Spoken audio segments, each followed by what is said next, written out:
Adding texts in your AM verses were useless. We there to watch anime character and battle, so is it really necessary to show us the subtitles of the song? Neptun proves us wrong. He found many ways of adding artistically his texts with effects, but the text itself had no effects, maybe just some warps. This is when another editor entered the game, with a new idea. The idea of focusing more on the text effects. Retro.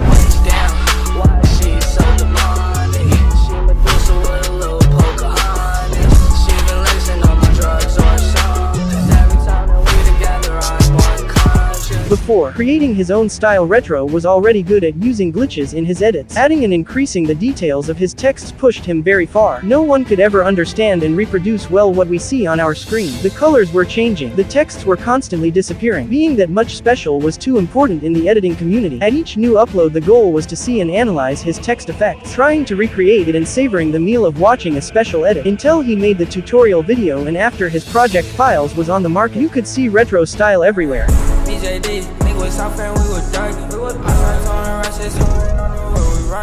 Even CapCut editors had found a way to make it, and 2 weeks later, a huge downfall. I was asking myself, why don't I see Retro style anywhere? Usually a trending style lasts 2 to 3 months at least, but Retro style disappeared too fast from the podium, and personally I don't think it's his fault. I think it's just the fate of the marginal text style editors. Even Neptun had a moment on the podium and xenoz tried it. Jaykar and the whole community tried Neptun style, but it didn't lasted long too. An interesting fact is the way xenoz created a new style by adding his own text style and effects in his edits, taking the same road of the marginal text editors. Purgify took the same road lately by starting to stick to his new text effect style. This is a perfect way to have your own editing style, and for that we can thanks Retro and Neptun. Without them, many editors couldn't dream of being different and special. You guys can make it too. With the most random text font and the most random effects, you can generate a style that you will call yours. You will maybe not be mainstream like others, but you will be proud of being different. Even today I spend minutes watching Retro edits, knowing that his is limited because of his own style, but smiling because he proved us that it's always possible to become special. Have a great Sunday.